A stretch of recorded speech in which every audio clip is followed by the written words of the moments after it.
Let's kick it off, y'all. It's that time again. The new stage is now set, so let the party begin. Everybody knows the name of the Dallas Cowboys. Let's go Cowboys.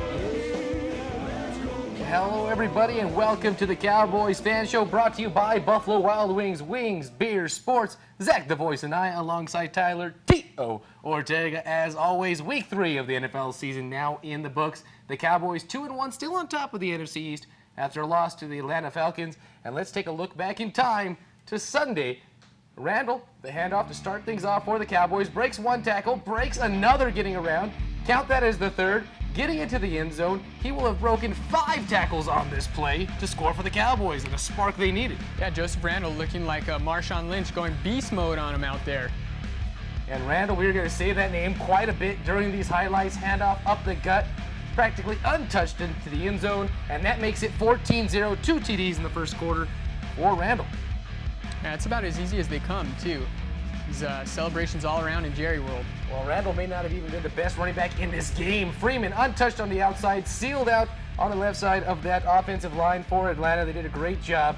Touchdown goes to Freeman.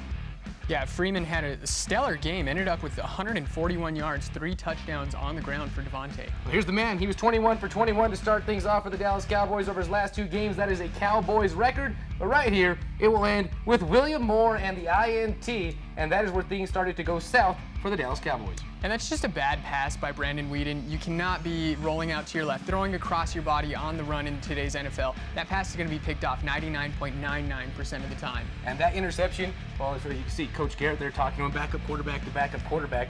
Freeman with the run up the gut, another touchdown for Freeman and the Atlanta Falcons, and that interception set it up. Yeah, here just before half, Freeman still had about 60 yards prior to half on the ground. He was all over the place. And here comes Randall once again. He's going up on a Sunday. 28.5 fantasy points for Randall. 156 for me. Overall, I got my first victory in the league this week, just so you know. And, Randall, just a key to this offense right now, him and McFadden. But they have 3 keys for this Atlanta offense. Julio Jones is one of them.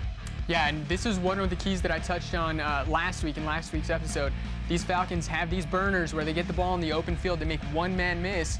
It's a foot race to the end zone. And when you have a quarterback like Matt Ryan back there slinging it up, that makes him absolutely dangerous. But Freeman up the gut again, third. Yeah, 3 rushing touchdowns. You wanted to touch on fantasy points earlier. Side note, I had Devontae Freeman. He put up 37.3 points. That is a backup running back, ladies and gentlemen, going against that Cowboys defense. The Cowboys now 2-1, still atop the NFC East. A loss to Atlanta Falcons. It looks like Atlanta might run the table on the NFC East. Atlanta's looking really good. Hey, looking really good. We're going to talk a little bit more about this Atlanta game. Look ahead to the New Orleans game, and talk a little bit more about this NFC East picture and how it's starting to take form with Dallas still on top. But the Giants, the team from Washington, and Philadelphia, all right there in the 2, 3, and 4 spots. You are watching the Cowboys Fan Show, brought to you by Buffalo Wild Wings, Wings, Beer, Sports. Don't go anywhere.